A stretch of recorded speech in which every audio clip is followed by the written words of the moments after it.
Muchas gracias. Bueno, excelentísimo tribunal, en la oportunidad que prevé el Código Ritual, a los fines de contestar cada uno de los planteos esgrimidos por la defensa en estos largos alegatos, tratando obviamente en principio de ratificar en un todo la pieza acusatoria oportunamente esgrimida por este Ministerio Público Fiscal al comienzo de los alegatos. En primer lugar, voy a contestar el planteo formulado por la defensa oficial y que fuera adherido por cada una de las defensas particulares a lo largo de sus alegatos respecto de la inconstitucionalidad de la Ley 25.779. En este sentido, la Corte Suprema de Justicia de la Nación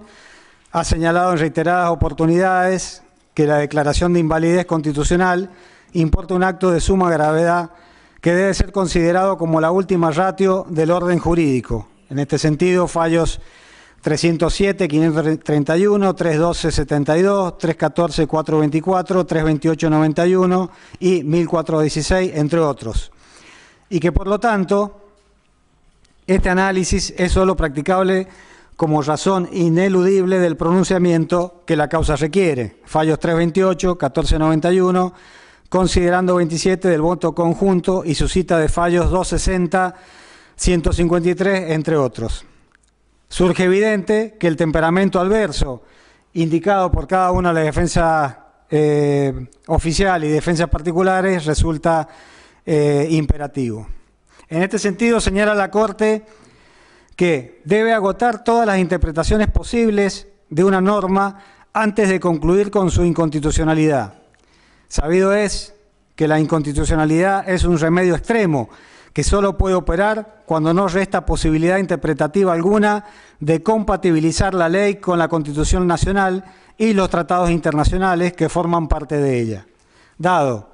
que siempre importa desconocer un acto de poder de inmediata procedencia de la soberanía popular, cuya banalización no puede ser republicanamente saludable. Fallos 328, 1491,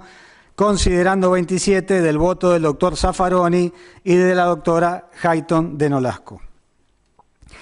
Específicamente en el fallo Simón, Julio Héctor y otros sobre privación ilegítima de la libertad, causa 17.768 del 14 de junio del 2005, fallos 328, 2056, la Corte Suprema de Justicia de la Nación resolvió definitivamente la inconstitucionalidad de las leyes de impunidad y validó la Ley 25.779. Así, nuestro máximo tribunal manifestó, considerando 31, que desde este punto de vista, a fin de dar cumplimiento de los tratados internacionales en materia de derechos humanos, la supresión de las leyes de punto final y de obediencia debida resulta impostergable y ha de producirse de tal forma que no pueda derivarse de ellas obstáculo normativo alguno para la persecución de hechos como los que constituyen el objeto de la presente causa. Esto significa que quienes resultaron beneficiarios de tales leyes no pueden invocar ni la prohibición de retroactividad de la ley penal más grave ni la cosa juzgada, pues, de acuerdo con lo establecido por la Corte Interamericana en los casos citados, tales principios no pueden convertirse en el impedimento para la anulación de las leyes mencionadas, ni para la prosecución de las causas que fenecieron en razón de ellas, ni de otra que hubiera debido iniciarse y no lo haya sido nunca. En otras palabras, la sujeción del Estado argentino a la jurisdicción interamericana impide que el principio de irretroactividad de la ley penal sea invocado para incumplir los deberes asumidos en materia de persecución de violaciones graves de los derechos humanos.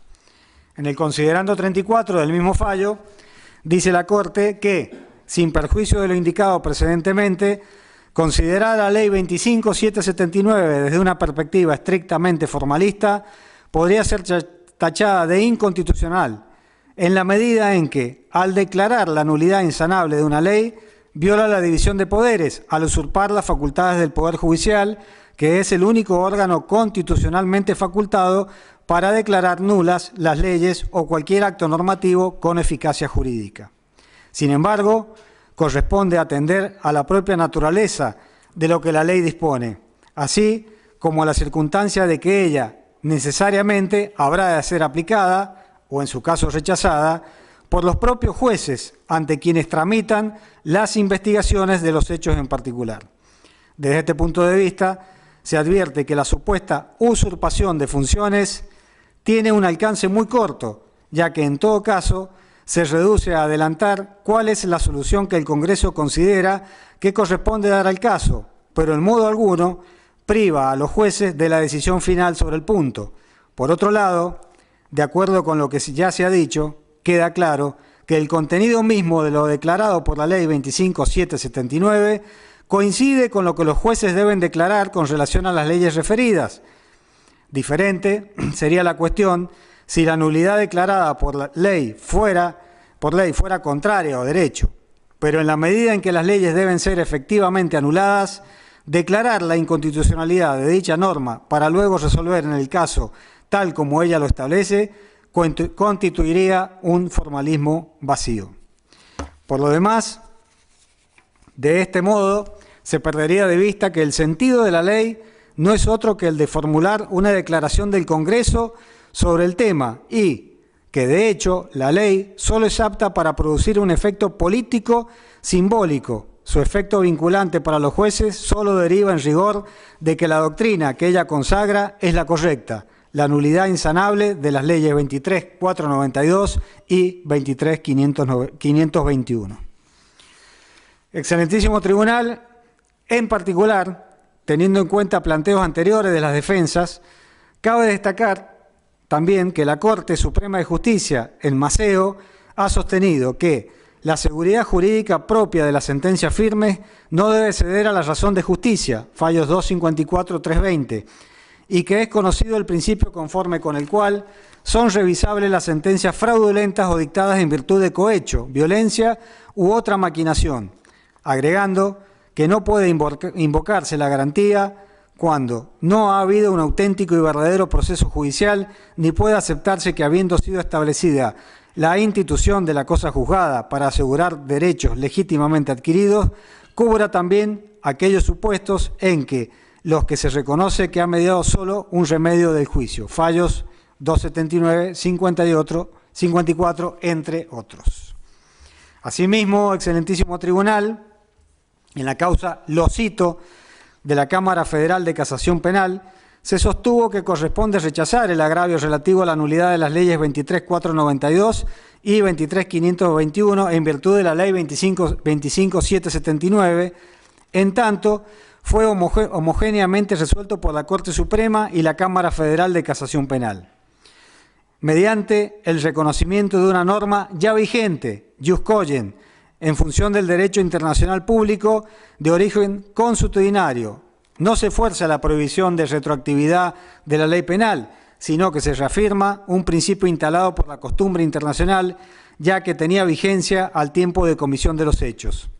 La imprescriptibilidad de los crímenes de guerra y de los delitos de lesa humanidad no deriva de una categorización ad hoc y ex post facto y determina descartar tanto los planteos de prescripción como los que se fundan en la afectación al principio de legalidad. Por lo tanto, debe agregar este Ministerio Público Fiscal que defender la constitucionalidad de la Ley 25.779 es, lisa y llanamente, ejercer un adecuado control de convencionalidad, defendiendo principalmente el temperamento adoptado numerosas veces por la Corte Interamericana de Derechos Humanos, principalmente en los fallos Almonacid Arellano versus Chile y Barrios Altos versus Perú. Respecto al planteo de nulidad de las indagatorias prestadas durante la instrucción y de las acusaciones exteriorizadas en la oportunidad procesal prevista tanto por el artículo 347 como la que se produje al cierre de la etapa probatoria del juicio en la discusión final del artículo 393 del Código Procesal Penal de la Nación, llamado por las defensas como por la indeterminación del hecho imputado. Haré alguna referencia con respecto a las nulidades de carácter general, que serían las que han planteado en este caso las defensas, previstas en el artículo 167 del Código Procesal Penal de la Nación, siendo preciso tener presente algunas pautas para proceder al análisis de si estos planteos deben prosperar o no. Las nulidades, excelentísimo tribunal, son siempre como regla, son de interpretación restringida y no admiten la interpretación analógica. En segundo lugar, hay que velar por los principios de trascendencia, convalidación, conservación y saneamiento de los actos procesales. Las nulidades son de carácter rigurosamente excepcional. Ello, sumado al principio de trascendencia, exigiría un planteo del que resulte prístina la raíz legal de dicha nulidad, según lo requiere el artículo 166 del Código Procesal Penal. O bien, una violación al debido proceso, de tal magnitud que implique una lesión de una gravedad máxima para el derecho de defensa, conforme al artículo 168 del Código Procesal Penal. En ambos casos, además, debería demostrarse claramente, ineludiblemente, invariablemente, el perjuicio y debería existir una imposibilidad comprobable de subsanar la validez del acto. Quien plantea la nulidad debe acreditar el gravamen que le ha generado el acto nulo, puesto que no existe nulidad sin gravamen, pas de nulle sans grève. En concreto, deberá señalar cuál sería el perjuicio concreto y qué defensa se vio privado de ejercer por tal acto. Quien invoca la nulidad debe marcar el concreto interés que persigue con su declaración, no bastando la referencia genérica a la afectación de garantías constitucionales, ya que de lo contrario, la nulidad se declararía solo en el interés del formal cumplimiento de la ley, lo que implica un manifiesto exceso ritual incompatible con el buen servicio de justicia. Cámara Federal, Casación Penal, Sala 1, Videla, 22 de junio del 2012. También se ha dicho que los planteos de nulidad presuponen que un acto procesal determinado cause un perjuicio concreto que ponga al imputado en estado de indefensión. La nulidad se vincula íntimamente con la idea de defensa, artículo 18 de la Constitución Nacional, solo cuando surge algún vicio, defecto u omisión que haya privado a quien lo invoca del ejercicio de alguna facultad, afectando la garantía en cuestión. Se produce una indefensión configurativa de nulidad. Si no media tal perjuicio, la invalidez del acto por nulidad queda descartada. Su procedencia está limitada por el grado de afectación de esa garantía. Además, debe existir interés respecto de quien la aduce, si se omite puntualizar las oposiciones de que se le privó al ejercer pretensión nulificante deviene en abstracto. Conforme Dálvora Francisco, Código Procesal Penal de la Nación, anotado, comentado, concordado, Aveledo Perrot, Buenos Aires, 2009, octava edición, página 249. En otras palabras, excelentísimo tribunal, su interpretación debe ser necesariamente restrictiva, ya que no corresponde adoptarla por el mero interés formal del cumplimiento de la ley, cuando tal actitud implique un exceso ritual manifiesto y favorable a la subsistencia y validez del acto atacado. Ahora bien, se analizarán cada uno de los planteos formulados. Ciñéndonos al caso que nos ocupa, debe señalarse que desde la oportunidad contemplada en el artículo 294 del digesto ritual, es decir, desde el acto de la indagatoria, cada uno de los acusados ha podido conocer fehacientemente y categóricamente todos los hechos que se les atribuyen. En consecuencia, y a partir de esta circunstancia, han podido ejercer sus respectivas defensas e incluso articular los mecanismos recursivos que estimaron pertinentes. La base fáctica fijada desde ese acto, el de la indagatoria, es sobre la cual este Ministerio Público Fiscal ha ejercitado ulteriormente los actos procesales cuya invalidez pretende erróneamente el nulidicente. En efecto, tanto el requerimiento de elevación a juicio como la acusación formulada en este debate fueron efectuados sobre los mismos hechos que se pusieron en conocimiento de los imputados desde los albores de estos procesos, los cuales no mutaron en ningún momento. De esta manera, el principio de congruencia en todo momento se mantuvo incólume. Por ello,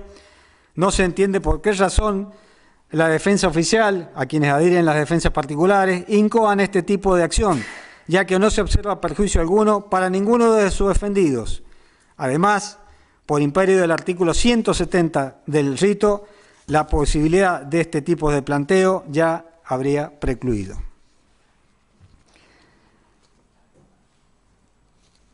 Otro planteo, excelentísimo tribunal, respecto, esgrimido por la defensa, planteo de nulidad con respecto a la totalidad de las actas en las que se dejó constancia de la realización de un reconocimiento fotográfico, siempre que de ello no surja de manera indubitable que fueron notificadas las defensas respecto del acto procesal que se celebraría con antelación suficiente y que la numeración de cada uno de los registros fotográficos no estuviera a la vista del testigo que practicó el reconocimiento. Producto, señor presidente, excelentísimo tribunal, producto de la aplicación del principio de conservación de los actos jurídicos y las reglas rectoras en materia de nulidades, que ya fueron mencionadas anteriormente, podemos concluir que el interés en su declaración está limitado por el perjuicio causado por el acto que se pretende inhábil, tornándose inadmisible la nulidad por la nulidad misma. En este sentido, la nulidad solicitada en los términos en los que fue planteada no es más que eso, una nulidad por la nulidad misma, una sanción de carácter eminentemente excepcional, como la aquí planteada, no puede formularse en términos tan generales. Ello atenta contra el principio de conservación de los actos jurídicos. Además, la falta de especificidad en orden a consignar el centro neurálgico de su reproche impide a este Ministerio Público Fiscal comprender el íter lógico desarrollado por la defensa oficial y, en consecuencia, no hay muchas respuestas posibles. Solo cabe señalar que hacer un planteo de índole general y abstracto en búsqueda de una sanción de nulidad para que la causal, por causal o eventualmente el mismo aplique a algún caso en particular, no se condice en lo absoluto con los principios que inspiran el régimen de nulidades, ni con una conducta procesal rayana a la buena fe.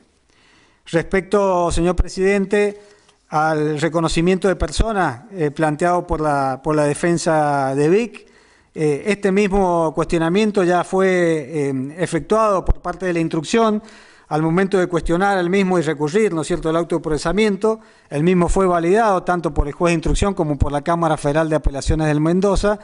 decretando la validez de dicho acto procesal,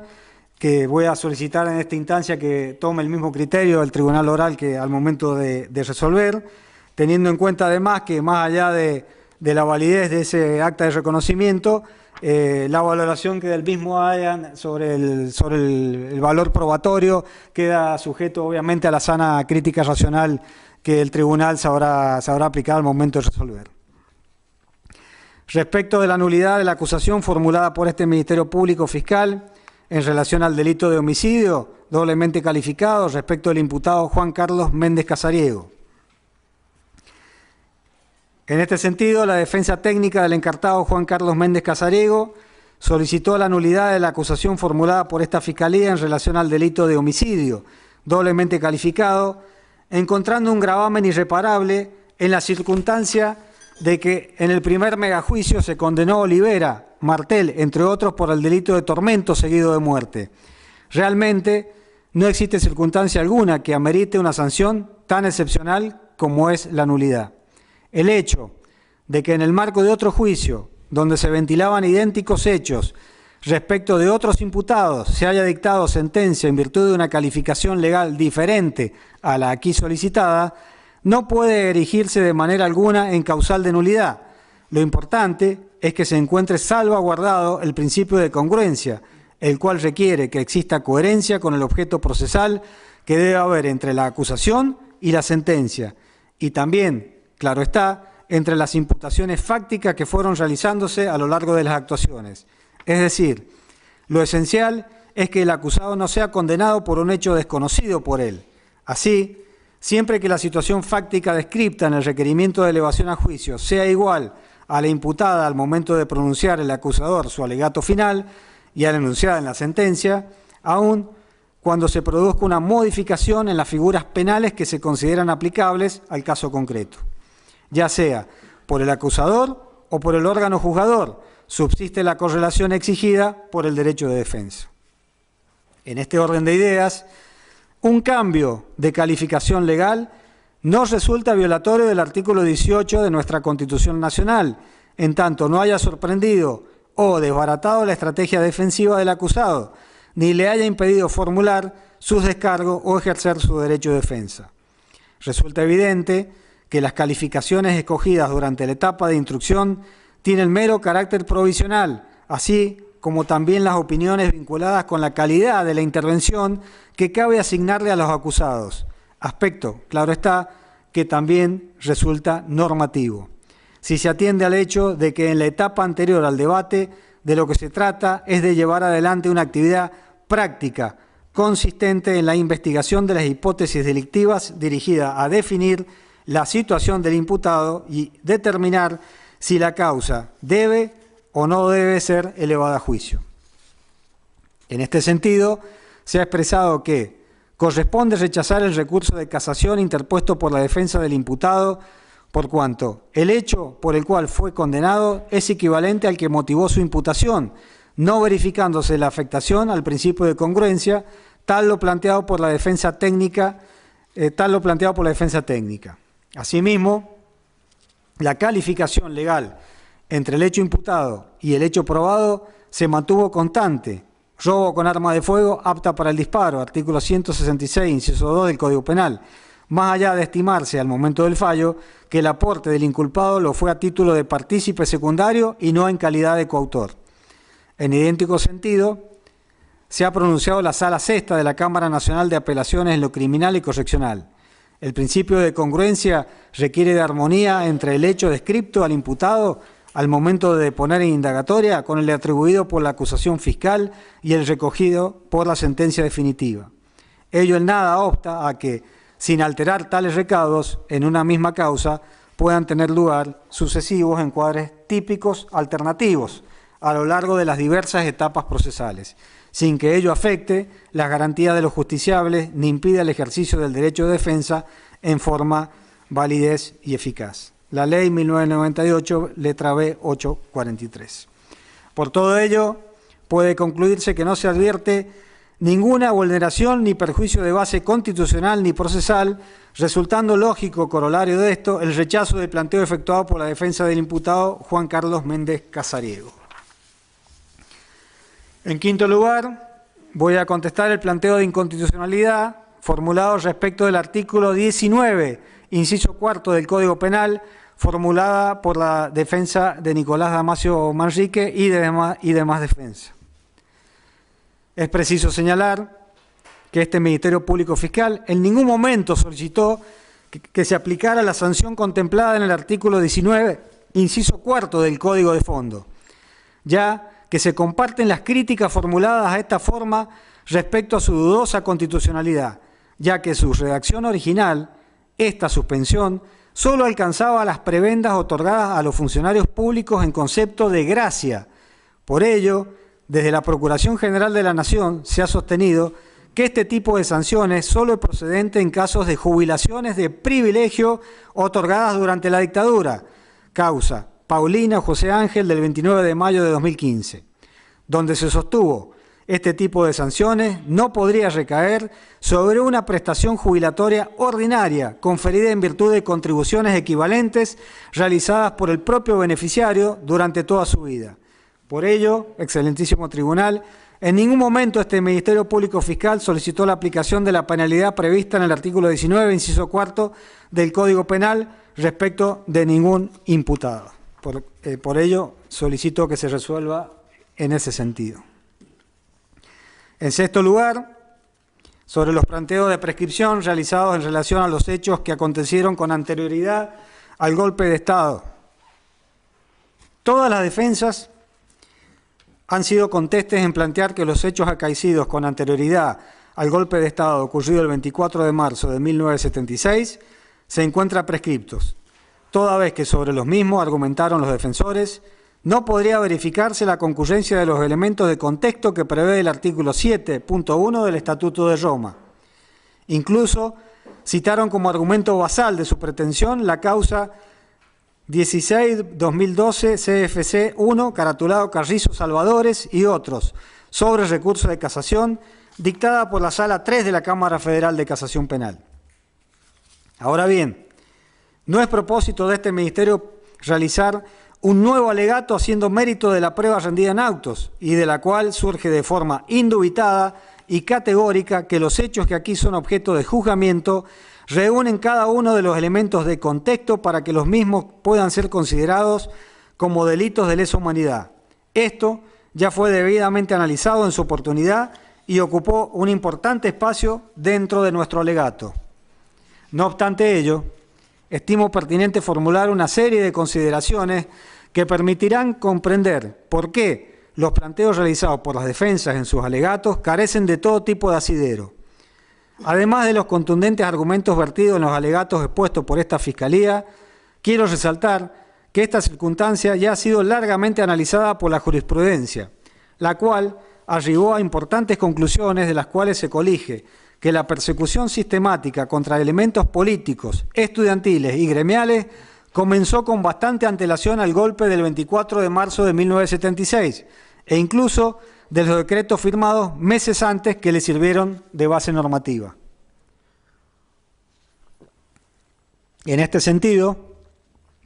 resulta esclarecedor traer a colación algunas de las conclusiones a las cuales arribó el Tribunal Oral Federal de Córdoba número 1 en el marco del juicio González Navarro, Jorge y otros sobre privación ilegítima de la libertad agravado. Expediente 35-22-396 del 2012, Tribunal Oral 3, donde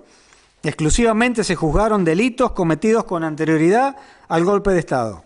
Así, en los fundamentos condenatorios expuestos en fecha 15 de mayo de 2018, el tribunal citado destacó que, al margen de que se pueda convenir o no en la valoración de la prueba rendida en esa causa, en la que se puso en duda la ocurrencia del fusilamiento de un sector de los subversivos que finalmente fueron aniquilados, surge imperiosa la necesidad de determinar, en el caso sometido a nuestro juzgamiento, qué hechos pueden ser considerados o no producto de un ataque sistemático o generalizado de exterminio, ya sea por medio de asesinatos, tortura, violaciones, persecuciones de un grupo con identidad propia fundado en motivos políticos u otros motivos universalmente reconocidos como inaceptables con arreglo al derecho internacional, desaparición forzada de personas y otros que aparecen descriptos en el artículo 7 del Estatuto de Roma, aprobado por Ley 25.390 y Ley 26.200, e integrativo del bloque constitucional. En este sentido, resulta necesario distinguir aspectos dirimentes de la cuestión. En efecto, que los hechos que juzgamos hayan sido cometidos en la vigencia de un Estado democrático de derecho no los hace de por sí legales y legítimos, puesto que sostenemos más arriba que fueron cometidos no por el Estado legítimo y legal, sino por sectores de las Fuerzas Armadas y de Seguridad que, actuando clandestinamente y sin sujeción a los poderes del Estado, organización de cometer estos actos o para promover una política del Estado, artículo 7, apartado 2A del Estatuto de Roma, los llevaron adelante con el claro propósito de ejecución de una política de exterminio de opositores que a partir del 24 de marzo de 1976 se erigió en una embosada política del Estado. Luego, este mismo tribunal agregó que el mismo gobierno de facto reconoció que se trataba de delitos de lesa humanidad, con el dictado de la Ley 22.924, denominada como autoamnistía de fecha 23 de marzo de 1983, al establecer en dicha normativa la extinción de las acciones penales emergentes de los delitos cometidos con motivación o finalidad terrorista o subversiva del 25 de mayo de 1973 hasta el 17 de junio de 1982, periodo este que abarca los hechos aquí juzgados. Surge diáfanamente, señor presidente, excelentísimo tribunal, entonces cómo el propio Estado tenía conocimiento de la significación y alcance de las gravísimas violaciones a los derechos humanos producidas en el periodo señalado. Como lógica consecuencia, no podría ahora sostenerse que dicha contextualización comenzó recién acaecido el golpe de Estado. Asimismo, y en relación a la normativa que puede ser tenida en cuenta para verificar cuándo el Estado comenzó a organizarse para cometer delitos de lesa humanidad, entiendo que no debe partirse de los derechos dictados, de los decretos dictados a instancias de Luder en 1975,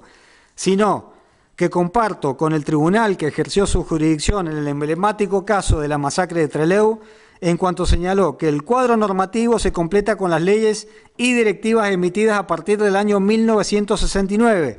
todas encaminadas a la represión de opositores políticos por parte de las fuerzas militares. En particular, en el año indicado se aprobó el documento RB 150-10, titulado Instrucción de luchas contra las guerrillas del Ejército Argentino, en el que se establecía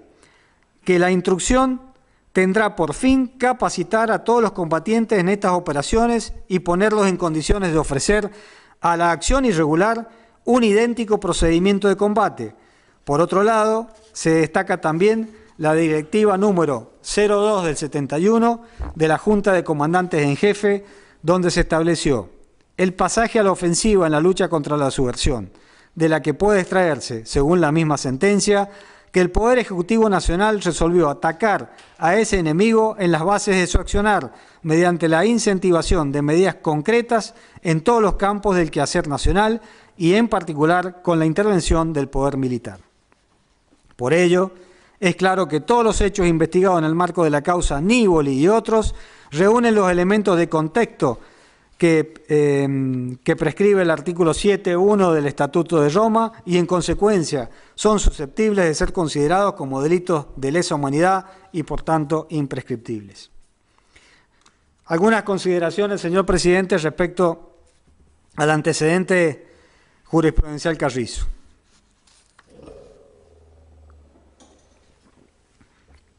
Como adelantara, varios de los defensores reposaron en gran medida sus argumentaciones en la causa número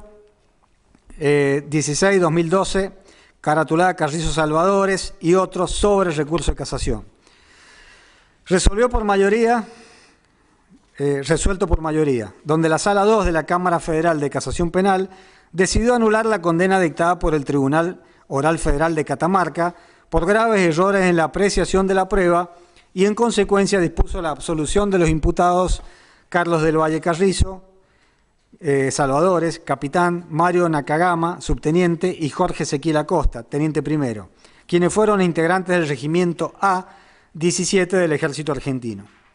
El argumento del Tribunal Casatorio fue que en los hechos allí analizados, ocurridos en agosto de 1974, no reunían los elementos necesarios para ser considerados delitos de lesa humanidad. En consecuencia, las defensas actuantes en este plenario interpretaron que ningún hecho acaecido con anterioridad al golpe del 24 de marzo de 1976 es susceptible de ser considerado como delito de lesa humanidad. Sin embargo, los abogados defensores omitieron en sus respectivos alegatos detallar o explicar mínimamente por qué el Tribunal Casatorio acogió esta determinación. En la causa indicada se investigaba la supuesta responsabilidad de los miembros del citado regimiento situado en Catamarca en los combates que se produjeron cuando un grupo fuertemente armado procedente de la provincia de Tucumán, del denominado Ejército Revolucionario del Pueblo, arribó al lugar con la intención de copar dicha unidad,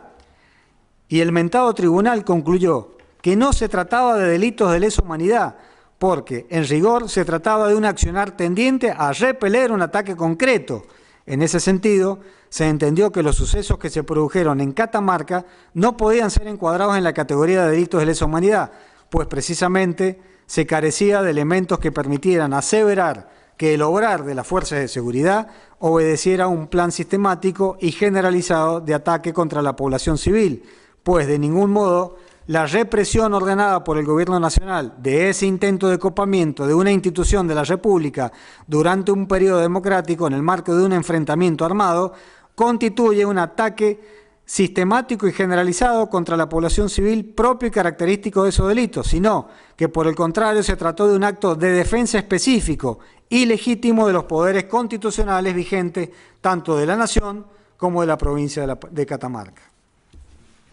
En otras palabras, en el acto de repeler un ataque concreto y específico no podía observarse la presencia de un plan sistemático o de un ataque generalizado, ya que lo que caracterizó el accionar de las personas allí juzgadas fue la inmediatez y la urgencia en responder a un ataque y, por tanto, no podía adosarse esa reacción al plan sistemático de represión que ya existía en aquel entonces. Como podrá este excelentísimo tribunal advertir, se trata de un caso con ribetes particulares, sujeto a las especiales características del mismo, y en consecuencia no se pueden extrapolar de ninguna manera sus conclusiones. Por consiguiente,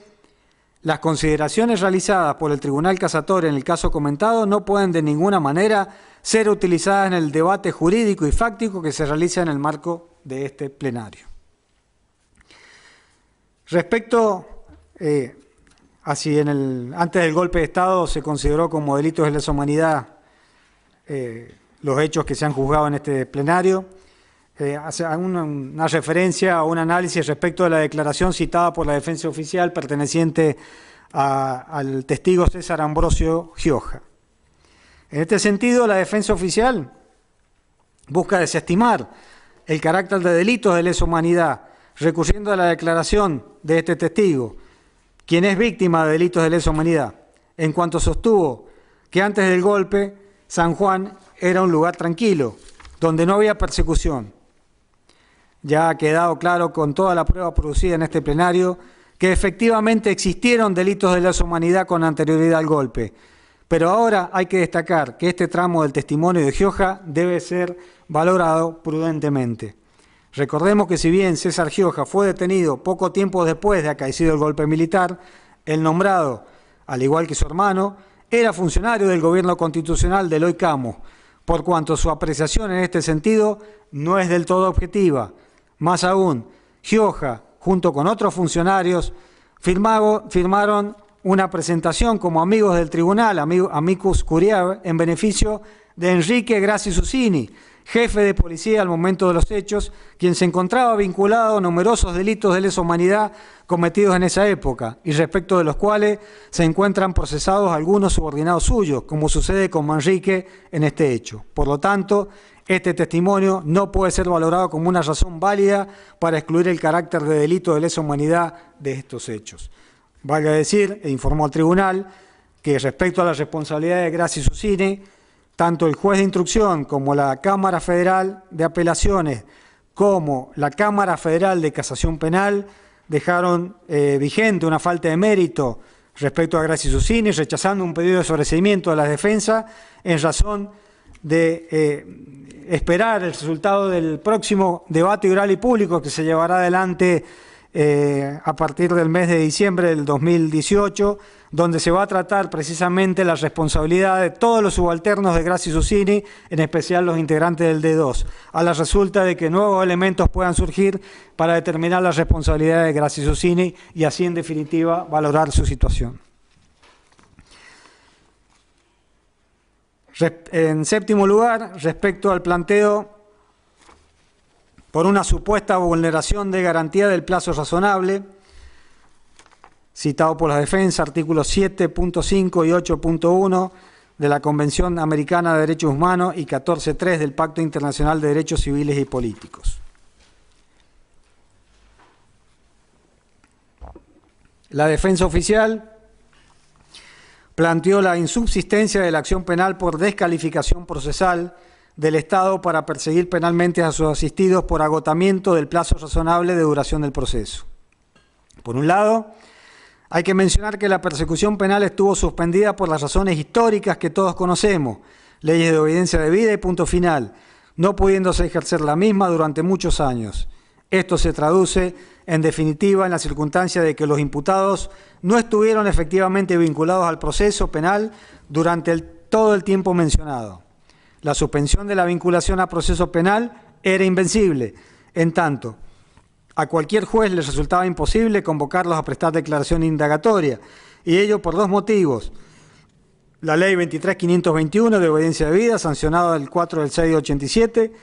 promulgada el 8 de junio del 87, publicada en el Boletín Oficial el 9 de junio del 87. Y dos, la existencia de las investigaciones comúnmente denominadas como juicios de la verdad demuestran la imposibilidad de investigar responsabilidades penales.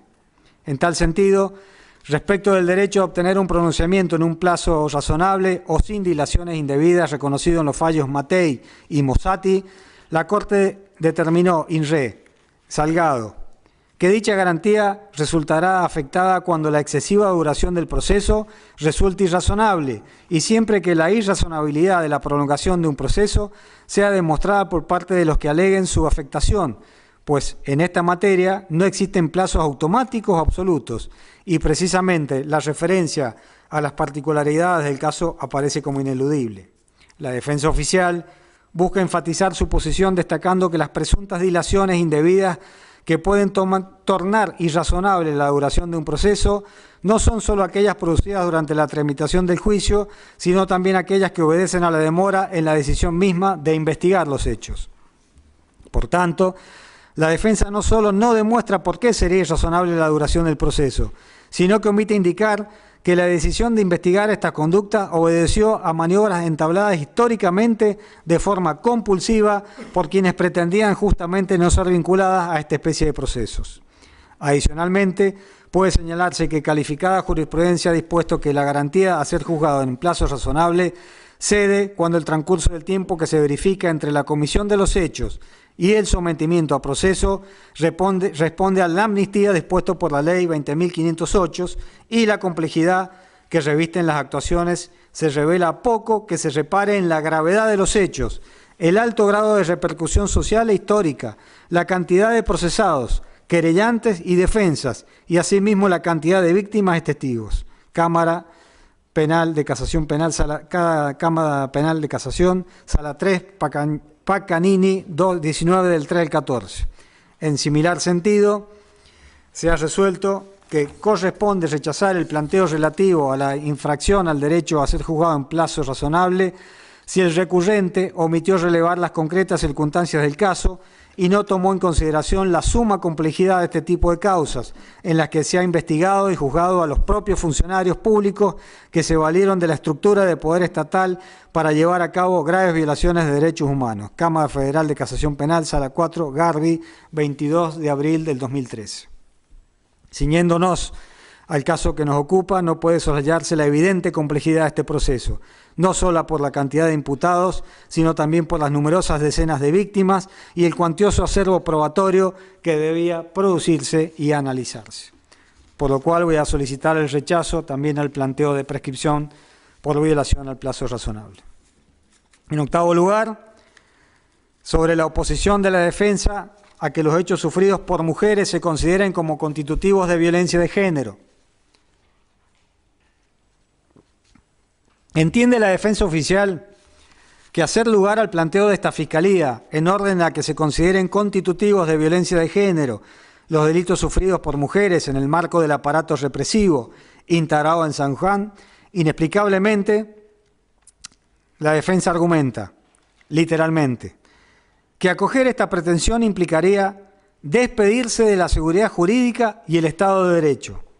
agregando que se estaría evaluando la conducta de sus representados bajo parámetros o estándares que no se encontraban vigentes al momento de los hechos, agregando el defensor oficial que la Convención Belén do Pará recién fue suscripta en 1994. Excelentísimo Tribunal, primeramente es importante destacar que este Ministerio Público Fiscal en ningún momento solicitó que se aplique algún tipo de agravante en particular a sus asistidos, por el solo hecho de requerir que los hechos sean considerados como constitutivos de violencia de género. Por tanto, no se advierte cuál es el riesgo de vulneración del Estado de Derecho o la seguridad jurídica. Lo solicitado por esta Fiscalía en oportunidad de alegar tiene primordialmente un efecto declarativo y reparador en los términos definidos por la jurisprudencia de la Corte Interamericana de Derechos Humanos. Véase los antecedentes de Campo Algodonero, Rosendo Cantú versus México, Fernández de Ortega versus México, masacre de 2 R's versus Guatemala, entre otros, los cuales contribuyeron a delinear una perspectiva de género en el sistema interamericano.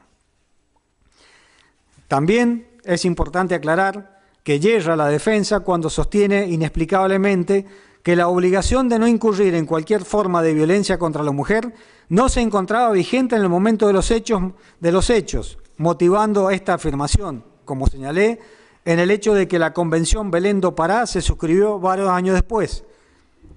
La obligación de no incurrir en cualquier forma de violencia contra la mujer integra el derecho internacional general desde hace varias décadas y, por tanto, vigente y obligatoria al momento de los hechos, erigiéndose en una clara norma de jus cogens la cual fue cristalizada ulteriormente por numerosos instrumentos internacionales, entre ellos la convención citada. Además, no fue afortunado el ejemplo que utilizó para ilustrar su postura, aludiendo textualmente que antes del decreto ley 17711, la mujer casada era considerada incapaz de derecho y visto desde el prisma valorativo actual, eso es aberrante, pero si de ello se podría colegir algún tipo de delito, mal podría ser perseguido hoy en virtud de que en aquella época la valoración general indicaba otra cosa, dijo la defensa oficial. Primero, utilizar este ejemplo es pretender señalar que al momento de los hechos existía algún tipo de derecho de torturar y abusar de mujeres objetos de persecución por el aparato represivo. Por otro lado, de la conceptualización que propone esta Fiscalía, no se deriva delito alguno, ya que la conducta criminal existe independientemente de ella. Solo se pretende un efecto declarativo y reparador. De hecho, un planteo similar fue acogido favorablemente en fecha 20 de septiembre del corriente año en el caso FMZ 14.00095-2006, Tribunal Oral 01, tramitado en la jurisdicción de Mendoza. En noveno lugar, voy a responder el planteo de falta de promoción de la acción y errónea aplicación de la ley sustantiva en la acusación por los delitos de violación previsto en el artículo 119 del Código Penal, asignando autoría por ese delito a través de la autoría del aparato de poder organizado.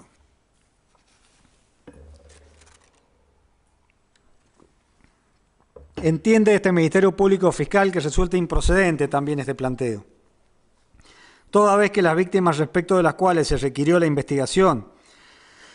de la comisión de delitos sexuales manifestaron haber sido víctimas de estos delitos ante la autoridad judicial en un acto rodeado de todas las formalidades exigibles. Es pacífica la doctrina en sostener que la razón última de la existencia de un requisito previo de instancia privada para ejercer la acción respecto de algunos delitos obedece a la necesidad de preservar el decoro e intimidad de las víctimas, reservando el progreso de la acción a un previo acto de aquellas.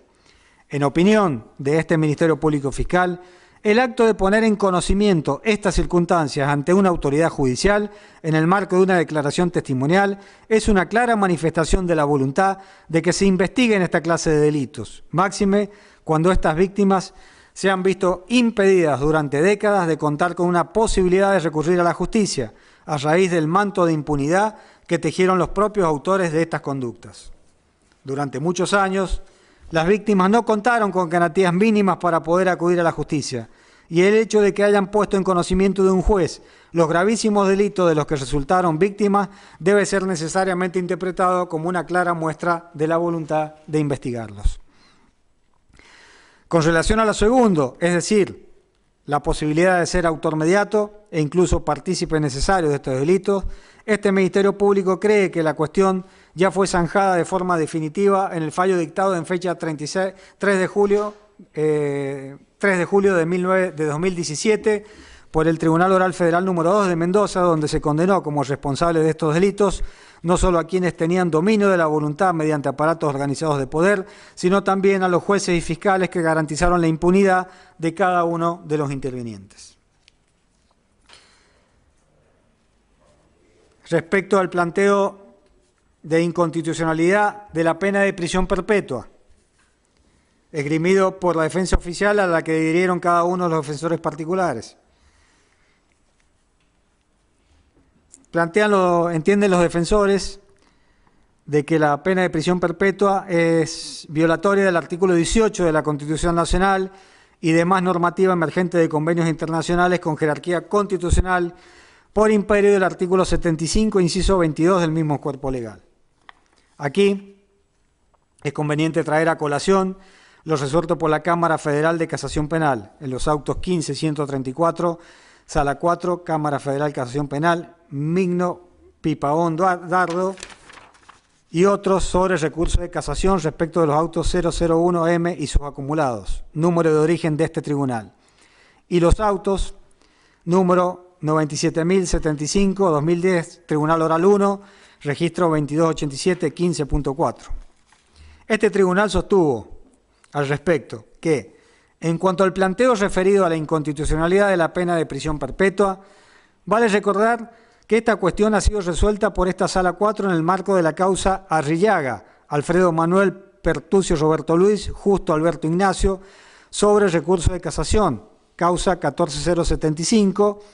del 14 de mayo del 2012, donde se sostuvo que la única restricción admitida por nuestro Estado en torno a la aplicación de la pena de prisión perpetua es la que emana del artículo 37 de la Convención sobre los Derechos del Niño, que prohíbe la imposición a los menores de dicha pena, sin posibilidad de excarcelación. De allí que, en sentido opuesto, no resulta a la normativa constitucional la aplicación de dicha pena para el delincuente mayor, siendo que tampoco surge implícita su contradicción con los derechos humanos de aquella tutela.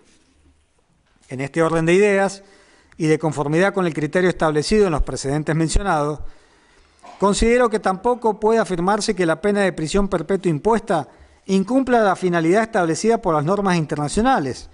la reforma y la readaptación social del condenado, específicamente artículo 5, inciso 6 del Pacto de San José de Costa Rica y artículo 10, inciso 6 del Pacto Internacional de Derechos Civiles y Políticos,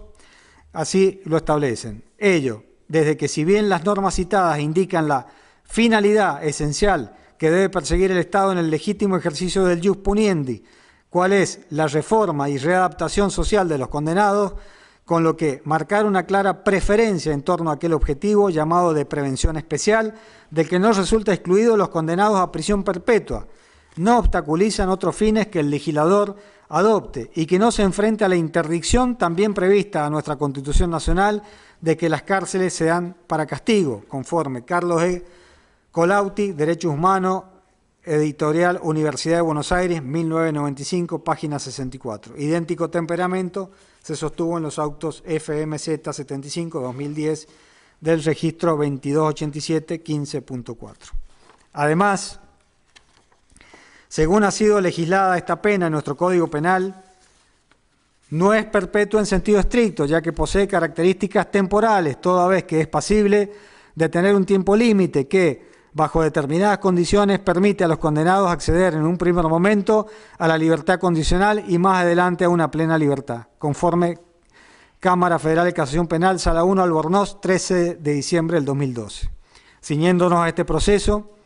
la magnitud de los hechos y la extensión del daño causado hacen que la pena de prisión perpetua no resulte inconciliable con la naturaleza y característica de los hechos, la personalidad de los acusados y las restantes pautas valorativas. Por tal motivo, debe rechazarse el planteo de inconstitucionalidad de la pena de reclusión perpetua, pues no puede calificarse como una pena cruel, inhumana o degradante cuando las penas privativas de la libertad siguen siendo el eje de todos los sistemas legales vigentes. Cámara Federal de Casación Penal, Sala 1, Menéndez, 22 de noviembre del 2012. La pena de prisión perpetua en nuestro país, pese a su severidad, no puede ser encuadrada en la definición de cruel, inhumana o degradante. Cámara Federal de Casación Penal, Sala 4, Garbi, 22 de abril del 2013. Respecto al cuestionamiento formulado por la defensa de Elías Arancio en relación a las actas suscriptas por el nombrado y glosadas en el expediente 4494, caratulado contra Lucero Pedro Emilio, por presunta infracción a la ley 2840. En oportunidad de formular su alegato, el letrado que ejerció la defensa técnica del imputado Elías Arancio extrajo conclusiones de elementos probatorios que nunca se produjeron y ni siquiera se solicitaron. En efecto, durante gran parte de su alegato, el doctor Pirrello se dedicó a cuestionar cada una de las actas suscriptas por su asistido, cuestionando la validez y veracidad de las mismas, por cuanto a su criterio existe la concurrencia de diversas máquinas de escribir. De esta manera, es importante recordar que los actos desarrollados por funcionarios públicos, carácter que ostentaba el imputado al momento de los hechos, tienen pleno valor probatorio, a menos que se cuestione su legitimidad, mediante el procedimiento expreso de la redargución de falsedad, circunstancia que anteriormente no fue planteado por la defensa. Más aún, ni siquiera se produjo una pericia realizada por profesional idóneo en estas lides para cuestionar la veracidad o legitimidad de estos instrumentos, razón por la cual mal podría alegarse sobre el mérito de una prueba que no se produjo. Por otra parte, el hecho de que los datos de Arancio hayan sido colocados luego de confeccionado el acta no trae aparejado su nulidad intrínseca, ya que son numerosos los actos en los cuales algunos datos se insertan posteriormente, pero los mismos se encuentran consentidos y aceptados con la rúbrica del suscriptor. Igualmente, respecto a los mismos descargos efectuados por la defensa de Méndez Casariego, ni Méndez Casariego ni Arancio en su formulación de descargo dieron cuenta de por qué, como dicen ellos, firmaron con posterioridad las actas, ni se indicaron quiénes fueron los que firmantes de esos instrumentos públicos. La defensa de Arancio, en un ejemplo creo que desafortunado, refirió a que en este tribunal las actas se firmaban en algunos casos con posterioridad a la confección de las actas. Lo que olvidó decir el defensor es que en este caso particular, si bien puede ser que las actas sean firmadas con posterioridad por las partes intervinientes, en ningún caso el contenido de esas actas es distinto, ¿no es cierto?, al que nosotros estamos suscribiendo. O sea, que se daba fe, se suscribieron con el contenido real que estaba sucediendo. No sucedió eso con las actas que se firmaron en aquel entonces, con los sumarios que se instruyeron en la ley 2840, donde después se determinó que las instrucciones y las indagatorias llevadas adelante fueron sobre objeto de tortura y las actas no manifestaron eso, sino hasta que las víctimas pudieron declarar ante el juez federal y poner en conocimiento las graves aberraciones y los graves delitos que habían sufrido, razón por la cual voy a solicitar también el rechazo del argumento esgrimido por la defensa. Respecto del planteo sobre la imposibilidad de imputar a quienes a la fecha de los hechos se encontraban cumpliendo penas de arresto, y creo que con esto termino cada uno de los planteos. La imposibilidad, decía, de las personas, de imputar a personas que se encontraban cumpliendo penas de arresto o en goces de licencia, abocados o en comisiones. Ante este problema planteado, a saber si es posible imputar por responsabilidad inmediata a un oficial del ejército que se encontraba bajo arresto, lo primero que debe hacerse es remitir al Código de Justicia Militar. Este establece en su artículo 561 la suspensión del mando como accesoria a la sanción de arresto. El artículo dice, textualmente, la sanción de arresto a los oficiales lleva siempre como accesoria la suspensión de mando por el tiempo de su duración. Sin embargo, excelentísimo tribunal, es posible realizar algunas consideraciones que relativizan tal aseveración en relación con el proceso de juzgamiento de crímenes de lesa humanidad. De este modo, puede profundizarse en el problema a partir de un doble encuadre. Por un lado, un enfoque que prioriza los hechos típicos y por el otro, una mirada respecto de la organización del aparato represivo y específicamente de lo que implica el mando en tal contexto. En cuanto a la primera forma de aproximarnos, enfocando en los hechos típicos, cabe poner de manifiesto que el fenómeno represivo desplegado durante la última dictadura respondió a una planificación y organización dispuesta desde el mismo vértice del Estado e involucró estructuralmente a las Fuerzas Armadas y de Seguridad en su conjunto. Las mismas adaptaron sus estructuras y planes operativos a fin de ejecutar tal misión, ver decretos 2770, 2771 y 2772 del Poder Ejecutivo, las directivas 1 del 75, 404 del 75, entre otras. Los hechos concretos no pueden ser considerados como una sucesión de episodios aislados y sin conexión entre sí, sino que, por el contrario, deben considerarse un proceso de persecución planificada y orquestada que tuvo como víctimas a un colectivo sobre el que se desarrolló una intensa tarea de inteligencia durante un periodo prolongado, La definición de los blancos u objetivos del plan criminal respondían efectivamente a tareas de inteligencia que se desarrollaban permanentemente y las operaciones de secuestro se definían frecuentemente en base a tales tareas de inteligencia y conforme órdenes de amplio alcance dadas con antelación, utilizando los recursos humanos y materiales asignados y organizados al tal fin también con anterioridad. Esto quiere decir que un secuestro no empezaba en el momento en que la víctima era prendida, sino que empezaba con la planificación de ese secuestro. A su vez, esos secuestros se concatenaban porque el blanco, antes de que los individuos, eran las organizaciones, lo que dio lugar a oleadas represivas. Esto nos permite pensar que los secuestros tenían antecedentes y que esos antecedentes son de más largo plazo que el momento en que las unidades o subunidades salían a realizar un secuestro puntual. De este modo, lo planteado permite poner en crisis para los casos en cuestión lo dispuesto por el artículo 561 en lo que respecta a la posibilidad de imputar por autoría inmediata a personal militar sancionado o con arresto por hechos cometidos por sus subordinados mientras duraba la sanción.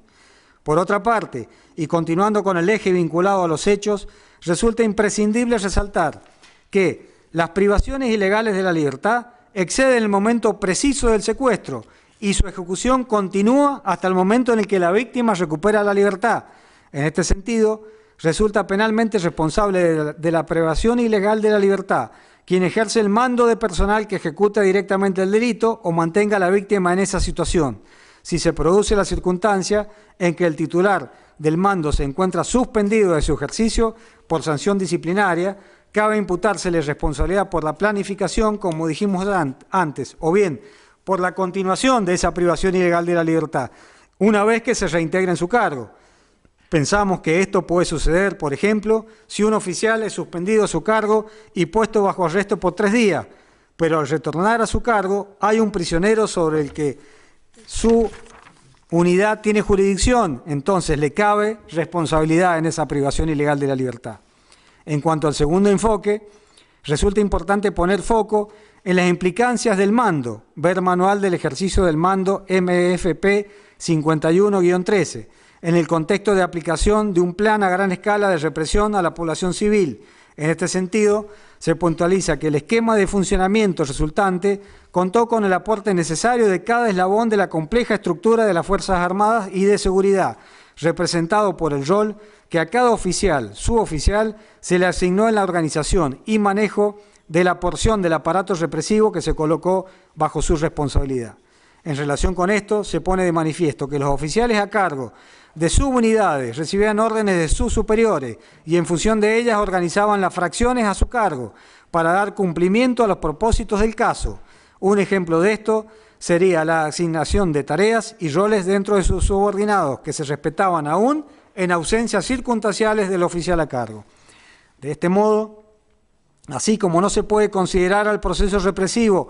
como una sucesión de hechos individuales sin conexión unos con otros, tampoco se puede considerar al mando como una sucesión de órdenes impartidas sin que exista una continuidad entre ellas. Así, todas las órdenes constituyen de conjunto la puesta en práctica de la misión asignada.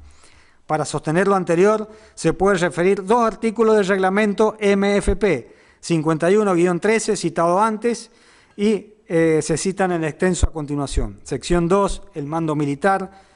1007, concepto general. Dice, el mando militar se desarrolla con eficacia a través de las acciones y órdenes del jefe. Este deberá vivir pendiente de sus responsabilidades, capitalizando sus condiciones de mando positivas, neutralizando sus debilidades humanas y conduciéndose en su trato con sus hombres en base a la orientación que le fijan los principios y procedimientos del mando. Esta acción debe completarse con una evaluación constante de su organización a la luz de los indicadores básicos del mando, con el objeto de transformar a cada uno de los integrantes del grupo en individuos útiles a las necesidades de una organización eficaz a fin de cumplir exitosamente la función o misión. Y en 1008, objetivo y finalidad del mando militar. El objetivo del mando militar es lograr una organización eficaz para posibilitar la única finalidad de su ejercicio, que consiste en el cumplimiento exitoso de la misión o función en la paz y en la guerra. Excelentísimo Tribunal, entender al mando desde esta óptica permite nuevamente relativizar lo dispuesto en el artículo 561 del Código de Justicia Militar, ya que no se trata de analizar la eventual responsabilidad penal de un episodio aislado cometido por un subordinado un día en particular, como puede ser la conducta en un desfile, por ejemplo, sino que obliga a considerar el papel cumplido en un plan que se desarrolla a lo largo del tiempo, que reconoce múltiples episodios, todos ellos interrelacionados entre sí, y que responden a un mismo patrón de funcionamiento, acorde a la decisión tomada desde la máxima autoridad, que se va traduciendo en órdenes específicas dictadas por cada eslabón intermedio del comando en función de lograr que lo dispuesto por la superioridad se traduzca en acciones concretas. Asimismo, puede argumentarse también que si no se designó un reemplazante a quien se encontraba vinculado a estas vicisitudes, puede colegirse válidamente que en ningún momento se interrumpió su potestad de mando y el dominio de la porción del aparato de poder que tenía asignado, con todas las lógicas consecuencias que se derivan de ella, particularmente en materia de imputaciones. Por último, debe destacarse que todas estas consideraciones son plenamente aplicables también para casos donde, a la fecha de comisión de los mismos, los imputados hayan estado en ejercicio de una licencia o abocados a una misión o comisión especial. Hasta aquí, excelentísimo tribunal, cada uno de los planteos efectuados por las defensas, por el cual solicito nuevamente el rechazo y ratifico en un todo cada uno de las palabras vertidas en mi alegato inicial, de conclusiones finales, en cuanto a la responsabilidad,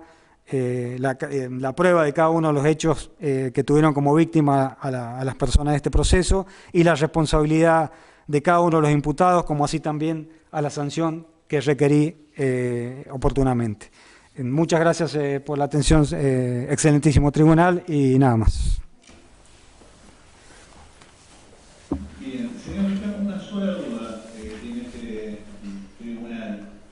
De todas las respuestas que fue dando, yo estoy tomando nota, creo no haberme escapado nada, y tengo en mi mente que la de oficial hizo un planteo, que ya se fue suscitando el debate, en cuanto a la nulidad, la incorporación de los testimonios de aquellos testigos víctimas que presentaron un certificado de que no se encontraban en condiciones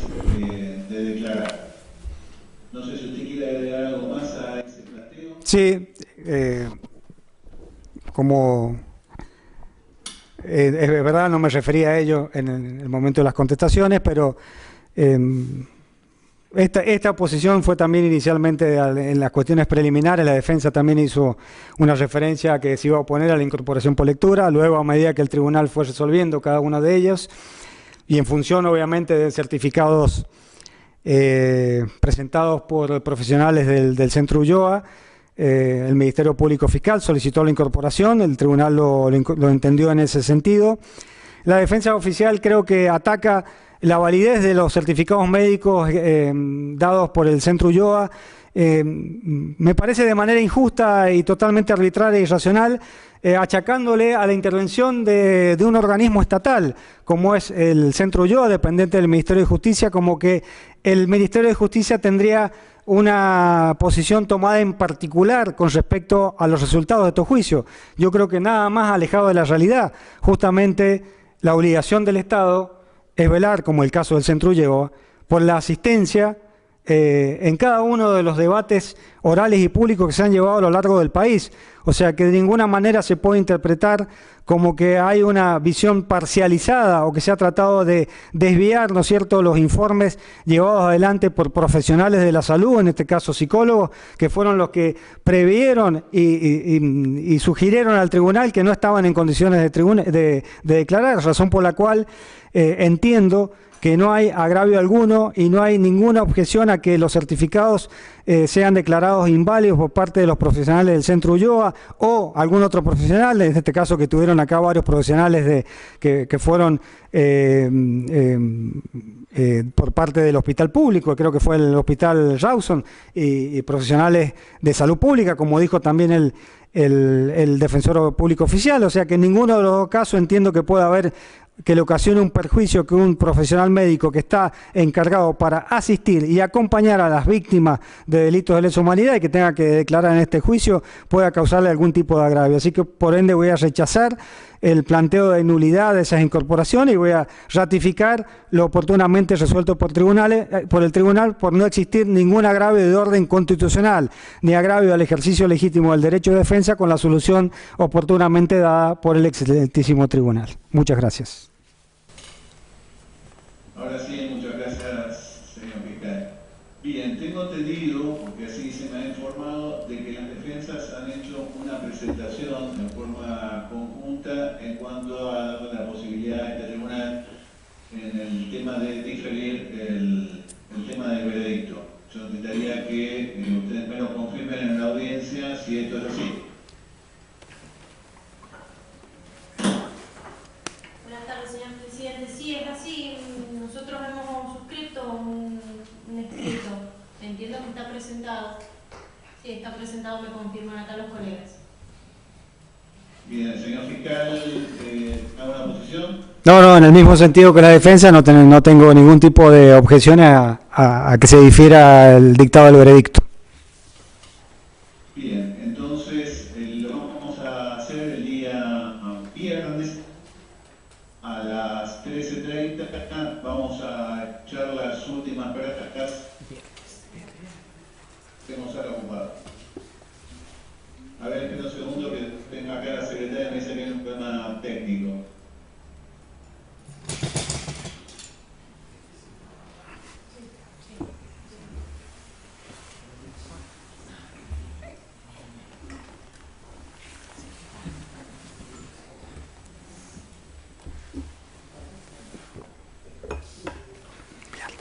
Bien, vamos a intentar hacer las últimas palabras el día viernes a las 3 o 13:30 para entender de la conectividad con los distintos lugares que tenemos que poner puertos de videoconferencia. La idea es que absolutamente las personas que estén en el instituto, que estén privadas de libertad, no sean trasladadas y que realice por videoconferencia. Si llegan para el día viernes su realización, lo hacemos en ese horario. En caso contrario, pasaríamos para el día lunes a horario a confirmar. Depende del éxito que tenga la secretaria en tener a todos los imputados conectados con San Juan para ese día.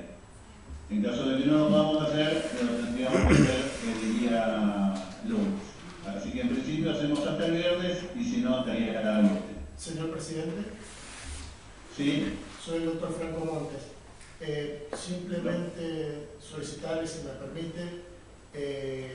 la réplica del señor representante del Ministerio Público Fiscal ha sido, considero, bastante extensa, exhaustiva, y solicito un cuarto intermedio a los fines de contestar dicha réplica, señor presidente. Doctor, respecto de las nulidades de la prescripción, que son vistas formales, no existe la red, no estamos haciendo un análisis, no es una réplica sobre todo el dato de pena cuanto al análisis de la red. Simplemente contó los requisitos formales cuando se plantea una actividad o una prescripción o constitucionalidad. Es una de las vistas formales, se prevé de código. Así que de esta manera entonces quedamos en la forma que establecí. Si podemos hacerlo el viernes, lo hacemos el viernes y lo haremos el día lunes. Bien, de esta manera entonces cerramos la audiencia del día de hoy. Muchas gracias. Y parece que sí, no ha dicho nada. No sé, se cortaba, ¿no?